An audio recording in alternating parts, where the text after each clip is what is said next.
Hello, and welcome to the Heart of the Matter radio show hosted by Lorena Jefferson. Author of the book, The Heart of the Matter, Lorena is a lifestyle management coach who is determined to empower the community with the information and resources necessary to build our families and communities. We are global, so listen in every Tuesday at 7 p.m. at TalkWadStudios.com for the Heart of the Matter sessions. We are interactive, and your insights matter.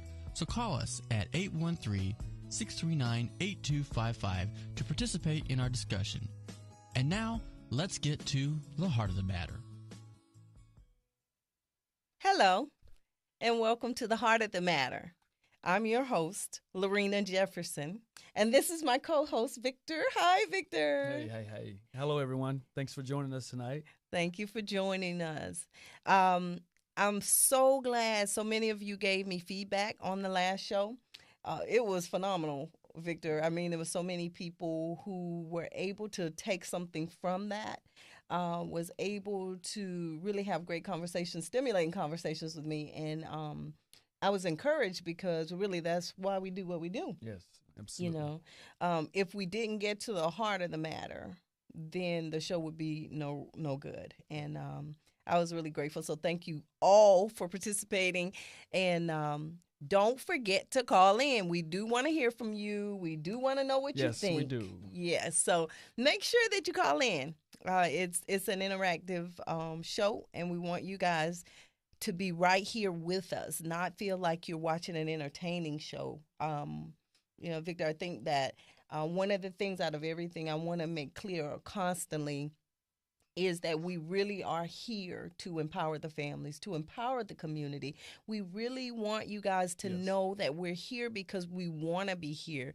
This is not entertainment. This is really life sessions, life lessons. It's sitting down to a family meal and being able to share so that we can all grow and develop together. And, I want to make that very clear that this is your show. I had a number of talks with people after the show from last week, attitude of gratitude, and a lot of people gave some very positive feedback, and it's something that you can use in your everyday life. And when you first talked to me, because last week was my first show, so this is my second one. Yes, Victor, go Victor. Yeah. So I'm still trying to get my feet up under me, but that's okay. I'm enjoying myself, and I appreciate the honor. But it's something that you had talked to me about, our topics and some of my guests. We will be having guests, and you had a guest. A couple weeks ago? Absolutely. Like and it's what you were talking about was topics of empowering the community, things that people can use in their everyday life, and that's very exciting for me. And I'm looking forward to tonight too, as well. Absolutely. Tonight. What we're going to talk about, and it's really, Victor, it's going to be a series, really, because it's such a broad subject, but it really is the heart of why a lot of things happen in our life. It's the reason why we're either successful or we're a failure in certain things. Yes. So the topic tonight is effective communication. Yes. That's what we're going to talk about. And Victor and I wanted to make it fun. Yeah, we're trying to fun. We wanted to make it fun. So we did, we actually did some things where I challenged Victor to ask his wife and some other people. My wife, Pauline.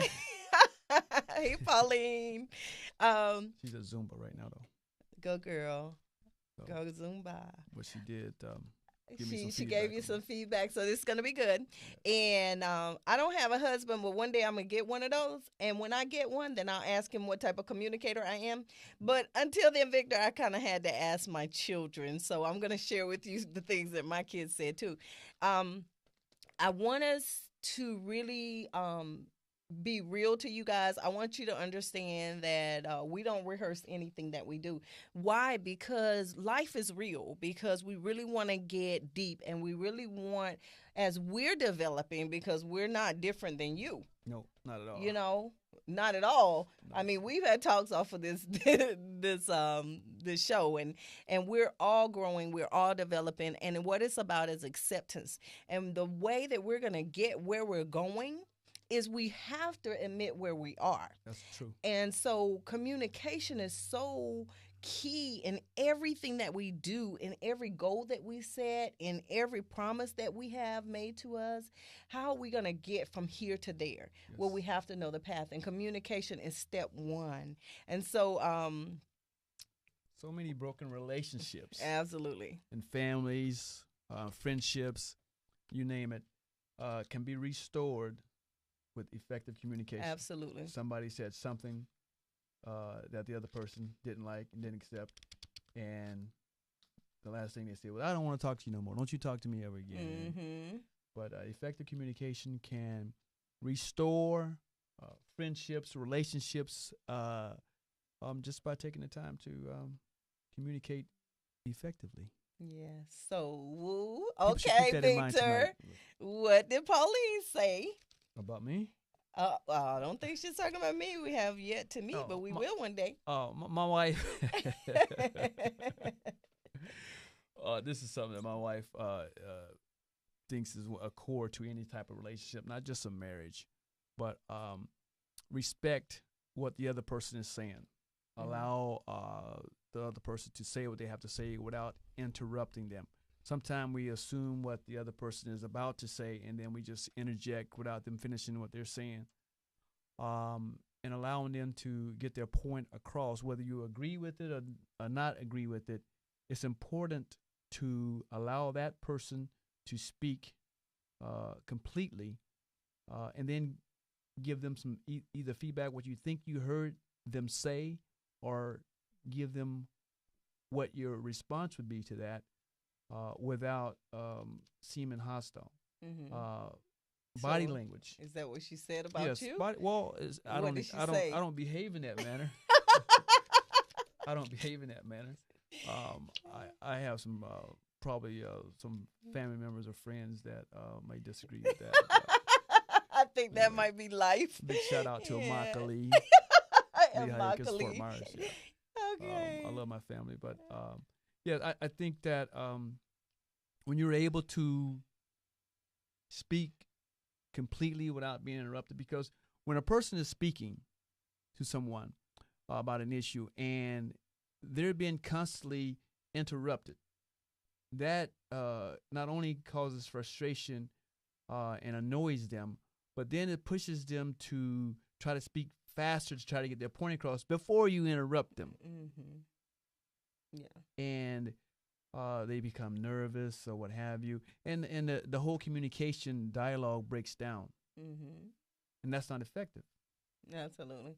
And, I think when we're talking about effective, let's be clear what effective communication is, because really effective communication is not what we've determined it to be. Effective communication is you getting the point across Yes. to the person, whatever your concern is, without offense, where that person can receive the message of what you're trying to deliver. Yes. And that's the difference, because a lot of times when we communicate, we think, well, I said, Right. but it's not effective if the person didn't receive what you said, the way you meant it to be delivered. And that's the difference, and that's the breakdown in it. And, you know, how many times, like you were mentioning, you know, when emotions get involved, what happens with that? And what happens when too much is going on, like you already upset, you come in the house or something else is going on, and then that person tries to communicate with you, but you're not in the right zone for that. And what ends up happening is a lot of extra things that don't have to happen with communication and with effective communication. If that person does not receive what you are trying to give to them with the motive you're trying to give to them, your communication was not effective. It doesn't matter what you said or how you said it. But those reactions, where are those reactions coming from? A lot of times it's not just the way a person is geared. Yeah. It's a lot of training, it's patterning, it's learned behaviors, and all types of stuff. I remember I asked my daughter, I said, if you could describe me, what type of communicator would you say? She was like, Mom, you talk too much. That's that North Carolina in you. Yes. And I said, I talk too much. She said, Mom, you talk too much. She said, but you're very clear. And the reason you talk so much is by the time somebody finishes having a conversation with you, they haven't missed anything you're trying to say to them. Let me make a point on that, because that's one thing that my wife was talking to me about last night as well as this morning, is sometimes you can be too detailed. You can drag something on and on and on and on. It's kind of like beating a dead horse. And one thing that we both agree on is that you want to, when you're communicating with a person or trying to get your point across, you want to get straight to the point. And you don't really want to use the word, well, because they don't know. You cannot assume that the person that you're speaking with knows what you're talking about. And I'm kind of a person where I like to be very detailed. If you're talking to me, I don't want you to say, I want you to get straight to the point where there's no I's not dotted or T's uncrossed. And I say that sometimes to my wife. I say, tell me exactly what you're saying. Because I want to know. I think I asked her a question this morning about something, and I asked 3 times, so tell me exactly what I remember exactly what it was. There was some rum cake in the house this morning that my wife friend had given us. Yeah. And I had just got through done with my workout, and I was getting ready to go out to work. I was getting ready to go do some things. And that rum cake was looking really good. So I asked my wife if there was any rum in the cake, like rum, the liquor. Yes. I don't want to be, drinking some rum or eating some rum. So I'm getting ready to drive and go out. Doesn't it cook out? It doesn't cook out. She says, her friend who made it, I won't say her name, but she said, there's rum flavor. So right there, I'm like, well, that doesn't answer my question. Lack of communication. Okay, I need effective communication. So I asked her again, is there any rum in the cake? I need to know this. She said, well, I don't, there's rum flavor. I said, excuse me. I need to know whether or not there's rum. Yes or no. Is there rum? The liquor rum. And so she finally answered the question. So my point to everyone that's listening is that you want to get straight to the point and be very detailed when you're speaking to someone, because you don't want them to assume that you know that they know that you know the answer, that you're assuming what you're saying. Got tongue twisted there. Never assume that the person that you're speaking to know what you're saying. When you're using words, you're not very clear, especially when you're saying Well, so that was kind of a little story I want to tell you about what happened to me this morning with my wife. Okay, Pauline, he's gonna put you under the bus and rolled over you with the first 2 tires. But now let's stop. So she's not. She's gonna look at this seat. But I think I'm gonna play the opposite side, because there's different personalities. There's different types of communicators. Yes. There's different people who they don't they're not able to be straightforward, but they can still be effective. Yes. The thing is not creating extra. And like with me, I can go from being straightforward to certain people, but I've been trained through life, not through a book. Like I can be with someone, I feel their vibe, I feel their spirit, and I communicate with them according to what I'm dealing with at the moment. Some people I have to be quick because I noticed that. Right. And we all know, like you said, most you want to be straightforward with. It's because people have the attention span of a few seconds. It's not even that much.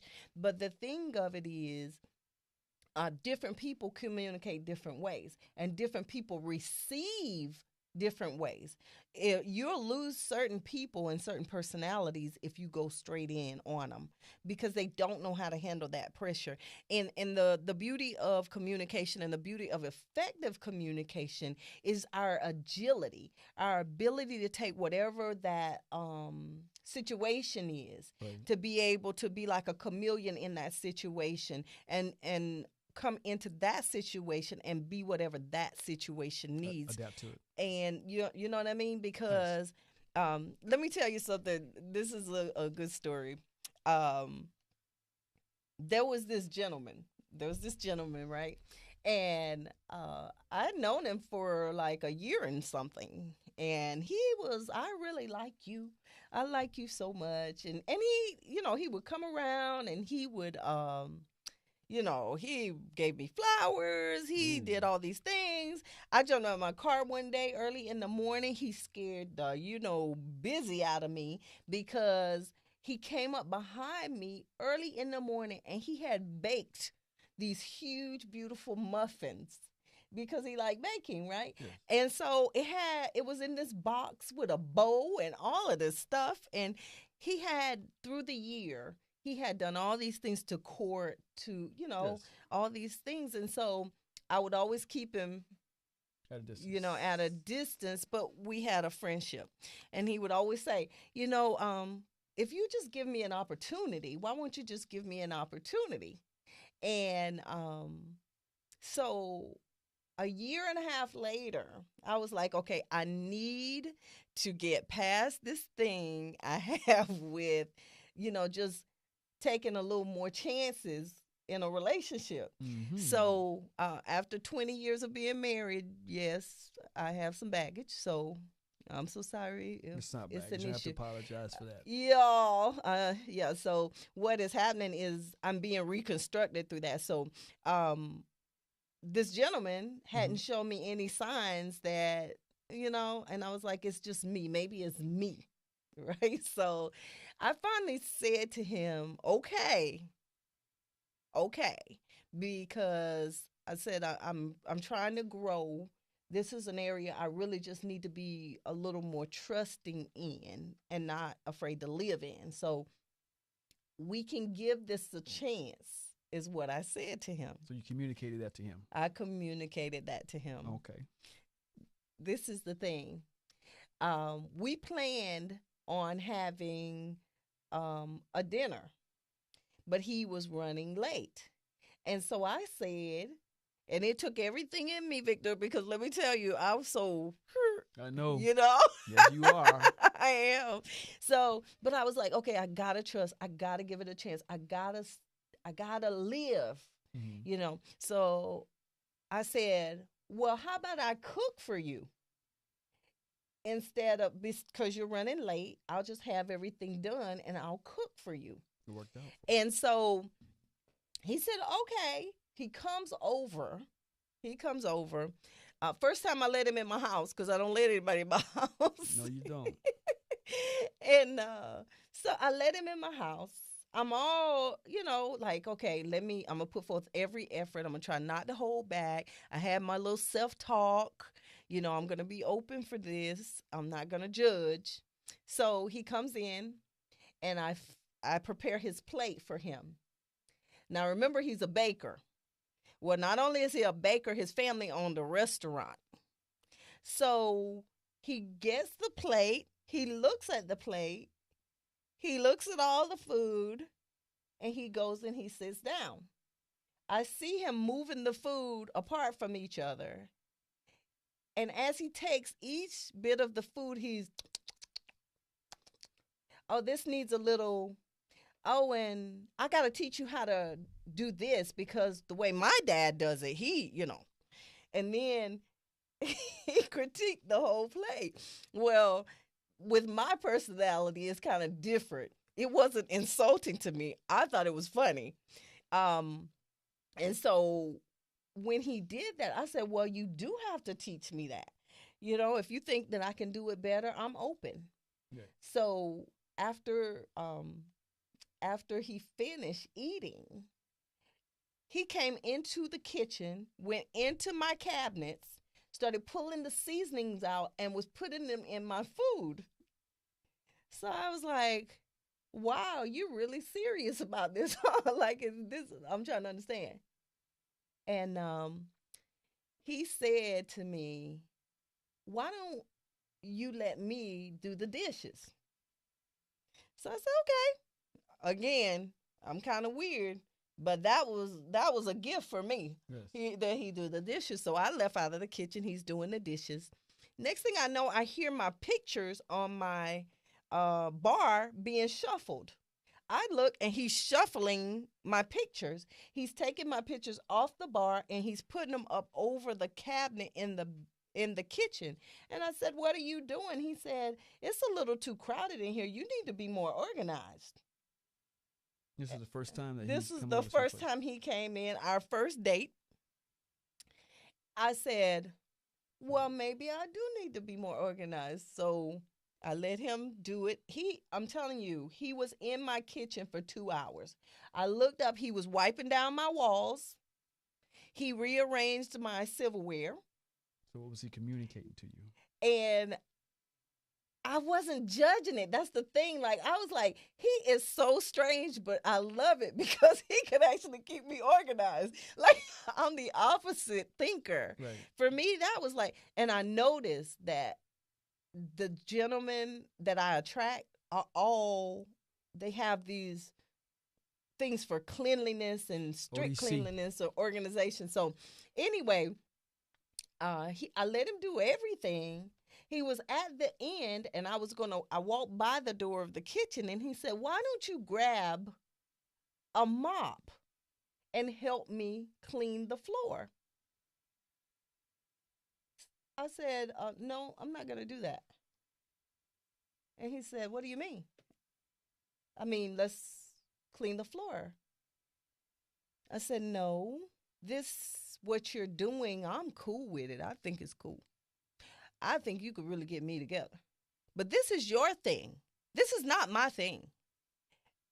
I'm cool with you and your thing. No judgment, no nothing. I'm good with it.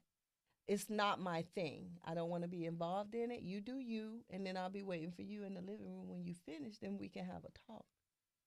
Okay. He said, what is that to say? Doesn't this insult you at all? I said, no, it doesn't insult me. Why would it insult me? If you wanted to do it, you do it. I think it's cool that you can do those things. I don't have that concern. It's not a priority of mine. But see, when you came in and when you did all that you've done, I'm really just viewing a show. This is like a show to me. I'm getting to know the person that you are. Now I have to make this decision. I have to make a decision if what you're communicating to me fits into my space. Right. Because what you're communicating to me is you need to somehow adjust my lifestyle. The way I'm living and the things that attracted you for the last year is not enough. What do you need? Because I'm wondering if I'm that. Right. So it took this one episode of him coming over to your home, to open your eyes or to communicate this to you after an entire year and a half or what it was, of him courting you. Of courting me, but courting me from a distance. Right. He showed up at my job. He showed up outside of my job. When I did meet with him one time in the year, I met him at my pool. and I refused to take him to my house because I don't take people to my house. And so the courting was phone calls, the courting was letters, the courting was cards. So it wasn't where we were in really intimate spaces where the operation of communication really went on. Right. You understand? Like, that's what happens. And it's fine because I don't want to give out the wrong vibe. Like, I wasn't insulted by him. It didn't hurt me what he did, but it's because I don't receive things that way because I've learned not to. And I didn't judge anything that he did. What it communicated to me is he was looking for a specific type of woman. I was the opposite of that woman because I'm going to tell you, you're not going to find me wiping down walls. I don't care what anybody think about it unless I'm moving or I just get in this mode. I'm not an organizer as far as colors and schemes. I don't have any desire to do that. I don't want anything to do with that. But the communication, remember how it was handled. It wasn't verbal. Right. And that's what I want to get across. We communicate in many ways. His communication was his body language. Body language. And that's a big deal because that's kind of the realm I want to go into now because it's really important to understand that your body says so much that you don't say. Yes, it does. Yeah, and think about how many times have you looked at somebody, tried to communicate with somebody, Victor, and all of a sudden you saw them, yes, or they're leaning back, or you'll see the hands cross, or, all of those things are saying what they cannot say. I think the biggest, the most important part of your body language that speaks to another person, other than your posture. Your posture is essential, but I think even more important or equally important be eye contact. Mm-hmm. So many people, I've noticed, avoid eye contact. And I was taught growing up that you make eye contact to get your point across, to speak to that person properly or effectively, to be effective. And I think sometimes that can be a culture thing as well. Absolutely. Because in some cultures, you're taught to avoid eye contact. Absolutely. And as my mother used to say to me, in order for a person to understand you, you have to speak the same language that they speak. Mm-hmm. Otherwise, it all gets messed up. Agility. Okay. Mm-hmm. So when you're speaking to a person of a different culture that you may not be familiar with their culture, and they're avoiding eye contact with you, sometimes you can perceive that as disrespectful. Mm-hmm. And it's not. I recall many, many years ago, the issues that they were having in L.A., with the blacks and the Asians. Many blacks was taking the avoidance of eye contact that some Asians, which wasn't meant as a disrespect, but in their culture,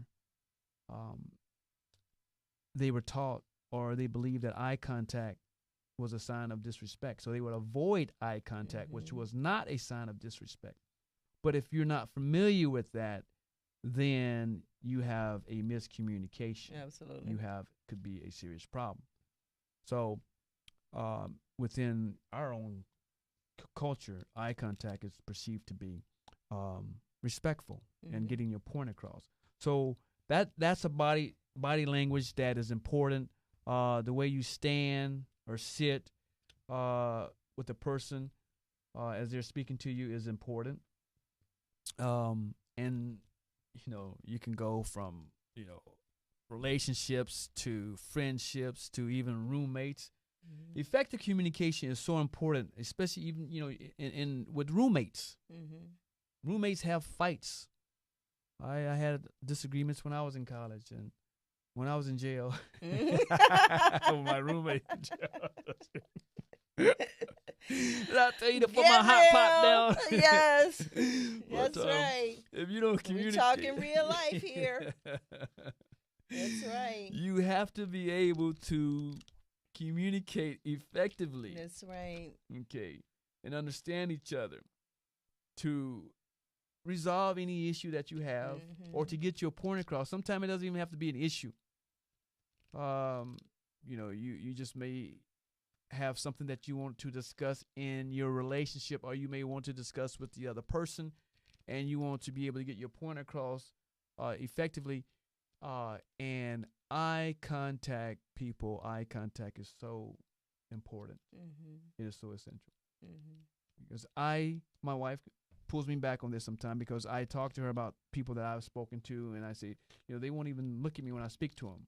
Or I was speaking to them and they wasn't even looking at me. And she says, well, that's not that serious. Don't worry about that. And my wife used to do that, and she'll tell you to this day that we'd go out to restaurants, and the waiter or waitress would come over and ask for, what do you want to order? And my wife would make eye contact. It wasn't meant disrespectful. She just didn't feel comfortable making eye contact with the person. When I used to do a little boxing, and sometimes they said sometime before you hit the person, you don't want to make eye contact with them because you may feel sorry for them.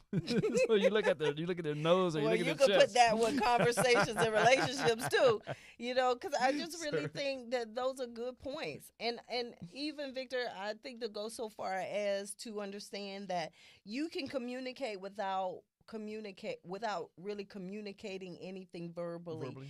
Because I remember when I was married, and I had this I was Miss Quicker Picker Up, or let me fix everybody. Okay. It's so amazing. Like, I had, because of my background and because of all that I had been through, I always wanted and needed to be in control of everything.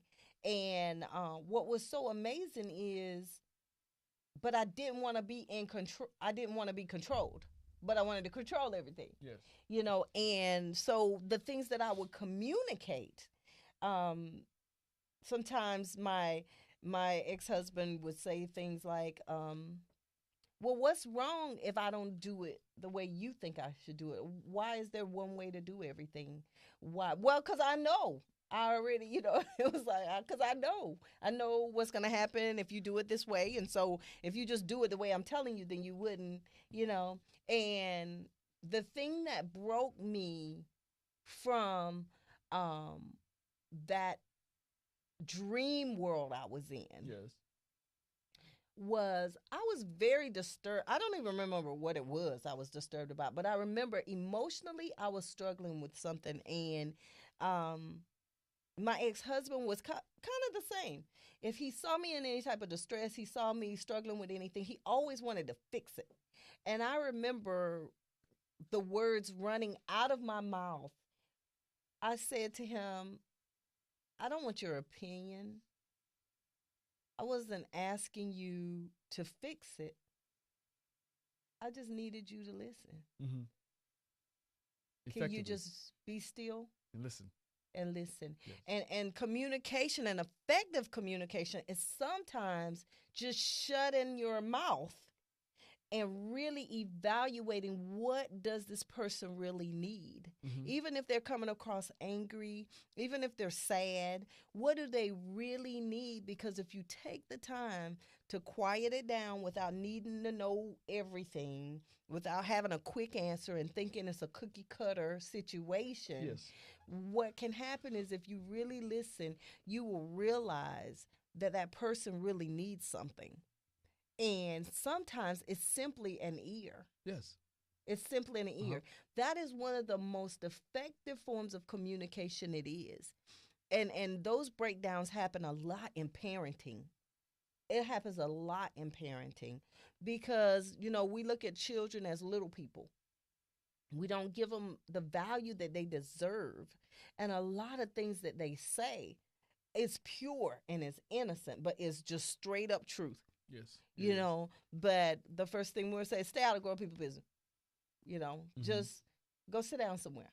Yes. Go sit down somewhere. What are you talking about? What are you talking about? Because my grandson is 2. He's 2.5. And it's so funny because we were laughing the other day because he walks to the refrigerator and he goes, blah, blah, blah, blah, blah, blah, blah. And so I think my son made the comment, I don't know what he's saying, but he kept saying exactly the same syllables over and over again. And he just point and he point. After a while, he got frustrated. He went and grabbed my hand and took me to the refrigerator, and he said exactly the same thing. But my point is this. It wasn't that I understood his lingual skills, but he was flexible enough to know, you know what, this is not working. Right. So let me try another way to get my point across. Yeah. What I'm trying to do, let me be agile. And, the point, guys, is that we learn to be open more. We think that we're communicating, but let me tell you what the true proof of the fact that you're being effective is. If you are putting effective communication into action, then you're going to have positive results in whatever that situation is. And if you're not having positive results, if the person did not receive your message in the package that you meant to send it in, then you're not being effective. I don't care how you said it. I don't care how you meant to say it. Yes. It's not about what you meant to do. It's simply about how it was received. Mm-hmm. That's what makes it effective. Some people have a demeanor about them that if you raise your voice at them, the tears start to fall. Mm-hmm. And that wasn't what you meant to do. It's just the way you may speak. Mm-hmm. Or if you speak too low, or some people you have to speak to kind of, bass in your voice or something of that nature. The tone of your voice is important as well. If you come across as being hostile, more often than not, you're going to get a hostile response. Absolutely. If you come across with a respectful and soft-spoken type of speech, then you more than likely going to get that in return. Mm-hmm. So in order to be effective, in order to have a proper communication back and forth, you're going to have to know what type of tone you can use with the person that you're speaking to. Absolutely. And what I was thinking about when you were saying it, I remember there's these little keys, and what we want to do is we always want to give little keys. We want to give you guys not just a lot of information, but we want you to know how to use the tools that you already have inside of you, because that's what empowerment is about. That's what the heart of the matter is about. We're just not talking just to be talking. What we're doing is we want to bring things to the light. We want to get to the heart of the matter. But not only do we want to do that, Victor, we want to be able to empower everybody with the tools that they already have inside of them, which is called choice. Which creates consequences. Absolutely, my echo. But it's so beautiful because I remember learning how to communicate, because remember, I come from a very deep, dark past, abuse, every kind of abuse. I didn't come from a family where we communicated. I didn't come from a family where you could tell the truth. Yeah. I didn't come from a family who did that. So I was like a obsessive compulsive liar, manipulator, and everything else. And so I didn't make a lot of eye contact with people because I thought they could see through me. Right. It's like the man with a little pee-pee. You know what I mean? So he's always redirecting attention to other things. And so a lot of times when you see people who, when you're trying to communicate with them and they're all of a sudden they jack off like with this reaction, they're mad or they're sad. And all of a sudden, it's like, what in the world just happened here? Yes. But remember, they're just a little man with the pee-pee, in other words. And what that means is it's a projectile type of thing. Like, let me get the attention off of me. So then I'm going to put it on anger because I'm scared that you see that I'm insecure right now. Mm-hmm. Well, I'm going to overreact because I'm scared that you will see that I'm lying to you or I've been manipulative. And so no one does anything for no reason. That's why we don't have to put value or judgment on why people do what they do. But we know that things aren't effective if we're not flowing in the conversation, if things aren't being acknowledged. And I remember being taught by this couple how to communicate. So what we would do is we would get in a circle, and this is some keys, guys, that you can use even in your family. Yeah. We did it with our kids at dinner time. When we sat down with our kids, we would take a pencil, and the only person who could talk was the person with the pencil in the hand. And I want you guys to really start practicing some of these things because they're very important. They're very important. Small things that we can do to create effective communication, more what do you call it in the family? Structure, or Not structure was the word. Where we're getting along is smooth, is running smoothly.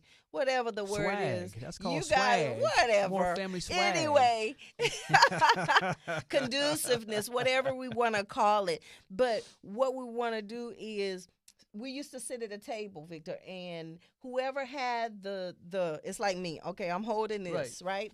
And so I'm the one talking. You cannot say nothing no matter what. Nobody else. Everyone Absolutely. has to listen. And so we're practicing effective listening skills. Let me ask you this, though. Yes. You know, here you have to, you can't talk unless you have the, okay. If you can think about how you feel when you are allowed to speak and no one interrupts you, okay? The freedom that you have, how you feel, the power that you feel after you've spoken and no one has interrupted you and you've said what you needed to say. Oh, that is such a gratifying feeling. Because most people, if not all, most people, they just want to be heard. I have an issue, I have a problem, and I need you to hear me out. Now, that person stands there and listens to you while you put it all out there. And it's like a breath of fresh air. People should understand that. I had a friend who just called me the other day who came home at 3, 4 o'clock in the morning. His wife was up waiting for him with a frying pan in the living room. Girl power. She said, we need to talk. And she began to talk. And he used this psychology where he switched the subject and made her feel like, oh, you know, what are you doing waiting up for me with a frying pan? You gonna bust me in the head? Where the phone at? I'm gonna call 911. You know, change the whole subject. And it was like, okay, well then let's just go to bed. Forget it. But that problem still exists. You haven't had effective communication. You haven't resolved the issue at hand. And that's what we're talking about, effective communication. You have to be able to communicate. And what would have been probably the best way to handle that was for him to just sit there and listen to what she had to say before she hit him in the head with the frying pan. Absolutely. But absolutely. Oh, you didn't hold you got to hold your paper. But that's one. Yeah, I'm sorry. That's right. You got to practice. We got to show. But to our listeners and people that are with us on the internet as well and watching us, you have to be able to communicate and resolve an issue that is at hand, because that issue is going to continue to resurface and resurface and resurface. And until you have properly communicated that and resolved it in an effective manner, it's going to continue to exist over Absolutely. and over and over again. And this right here is what's important in helping that is you allow the person that is speaking to you to speak and get off their chest what they need to, and then you can reiterate to them what you think they've said to you, and then for you to give a response and for them to listen to you. And it goes back and forth, without it becoming, just dysfunctional. So keep that in mind. There you are, Lorena. It's mine now. I can talk. So this is it. And this is the question, Victor. What's the question? Then, are there times when it's okay if you know the communication is not going to be effective due to circumstances like frying pans and alcohol? You don't have the paper, Victor. This is mine. See, we're doing good. We're learning. And this is how you do it at a table. This is how you do it at family time. So are there times when it's more conducive to wait until effective communication can happen based on the situation, whether it be too much anger, too much emotion going on, frying pans gonna fly if the wrong thing is said. You know, you can evaluate your environment first, but are there times when maybe we need to go and then take care of that communication? Absolutely. You should never, under any circumstance, try to communicate any issue when there's anger, emotions are spent high. Perfect example, Richard Sherman from Seattle Seahawks. You don't follow football, but the other day, his emotions were high. Twitter lit up, Facebook lit up. But when your emotions, when you're really, at a peak with your emotions, the best thing to do is to take a walk or wait till you calm down. Richard Sherman is a pro football player for the Seattle Seahawks. They just advanced to the Super Bowl, and they will play the Denver Broncos. But Richard Sherman made a spectacular play towards the end of the game with 20-something seconds, 30-something seconds in the game. They were playing the San Francisco 49ers.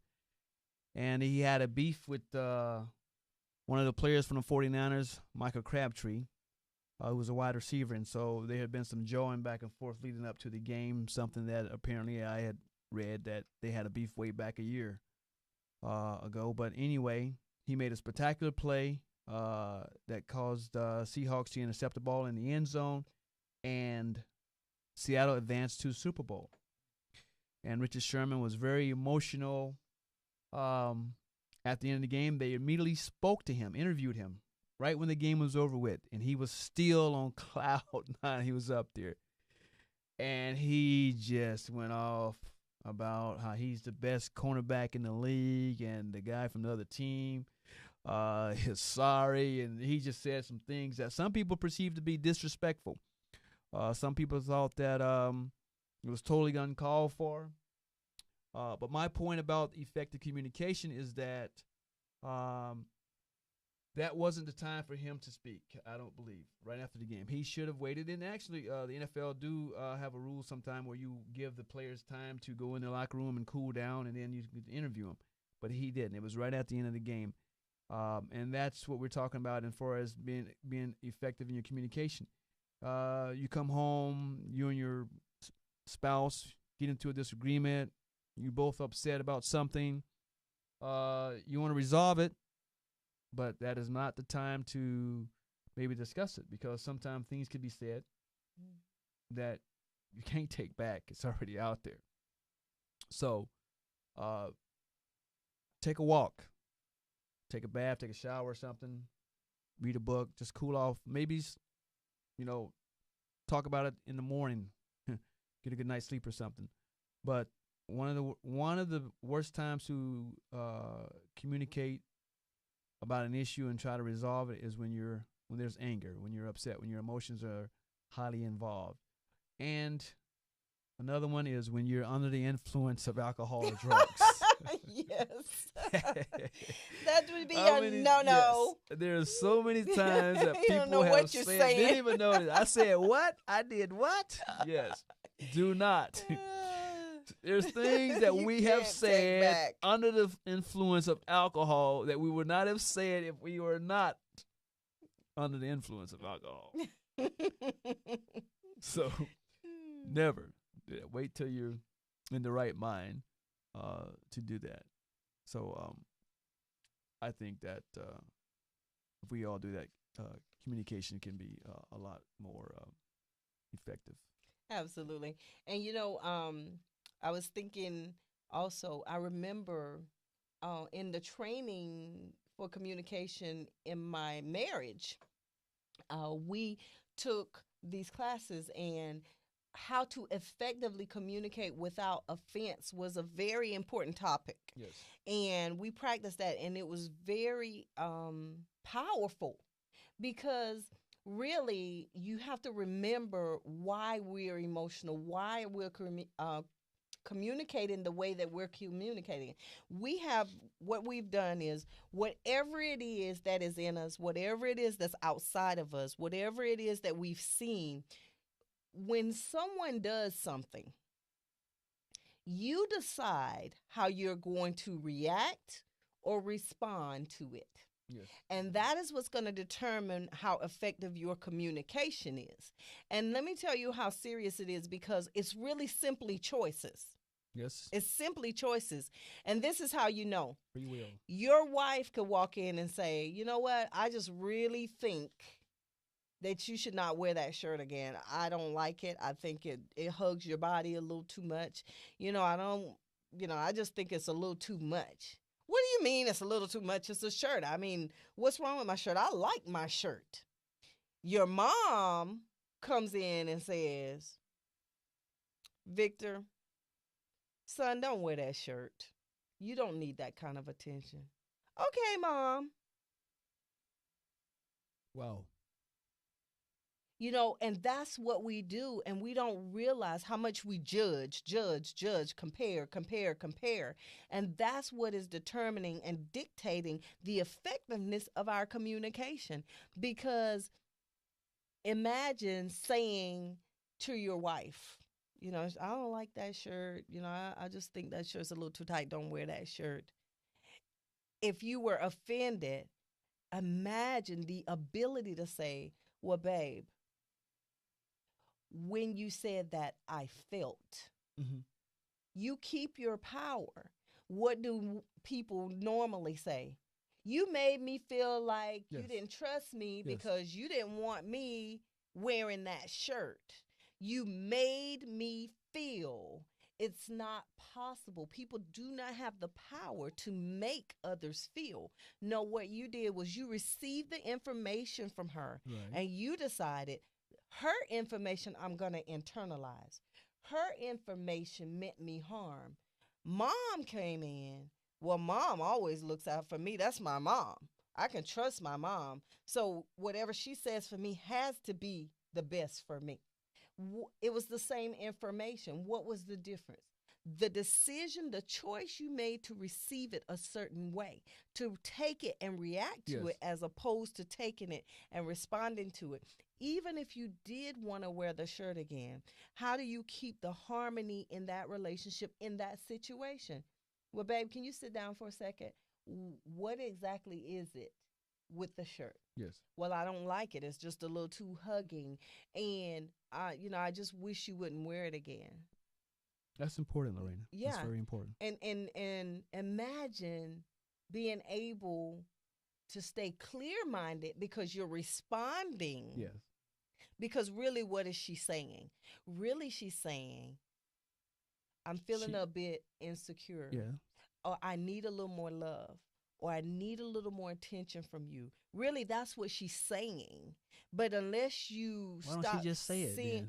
Because she is just say it. And that's the great thing about growing in relationships. When you get to the point where you can finish each other's sentences, that's an exciting thing. You have to decipher through what they're saying. You're like, okay, let me figure out what she just said. That's right, but that's okay. Because if you take the time and you really, really decide to respond, see, the eyes of respondents are very different from the eyes of reaction. Reaction has to go fast. So it can't determine and dictate, and it can't make decisions because it has to do something. It's quick. A response can sit back, observe, and say, how do I respond to this? Why would she be concerned about the way the shirt is fitting? Why is this an issue today when it hasn't been an issue this time? She's saying something more than that. Okay, now let me think. When's the last time I took my wife out, just me and her? When's the last time I had her bath running when she walked in the house? When's the last time I took the boy somewhere and when she came home, I had dinner waiting for her and I rubbed her feet? And you have to do things like that because that's effective. And let me tell you, we used to do marriage counseling, and I used to tell men, you don't have to ask for anything if you start your foreplay in the morning. Foreplay does not start 5 minutes before the bed. Okay. Yes. So, Key, You we say gotta so. go in a little bit. So I want to make that point very clear. You guys should know me by now. We're all right here, and we talk about real life. Yes, we do. Real life is take the time for someone that you love, and make sure that you're responding and you're trying to hear what they're really saying. Don't assume. Ask them. What are you really saying? What are you really feeling? What is this really about?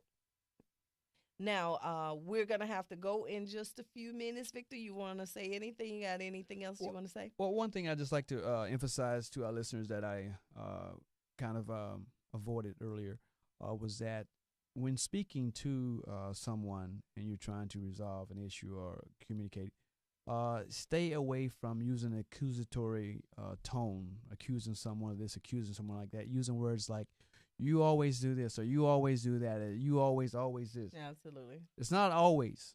I guarantee it's not always. Nothing is always. Most of the time, or often, or something. Use words Absolutely. that don't accuses them in the sense of they're always doing this, always doing that. It's most of the time I feel that you're doing this, or most of the time, or sometimes. So keep that in mind, and I hope we've been very helpful tonight. And once again, thanks everyone for tuning in. Absolutely. And thank you guys again. This is remember, these are life sessions. Remember, we're getting to the heart of the matter, and what's important is the heart of the matter. There's no way for us to get where we're trying to go as a community, as a unit, without knowing where we are. And so we're going to talk about the small things. We're going to talk about the things that seem small, but really they're the root and they're the key to all that we're trying to do. Absolutely. And the heart of the matter is just that, where we are determined to empower the nations, Victor. The nation. We got to say that together, because we're going to get to the point where it just runs off the lips of everyone. The nation. The nation. So anyway, just remember to call in next time, and don't forget to vote. And thank you again for joining us. Thank you. With the heart of the matter. Good night, everyone. Have a great night. 239.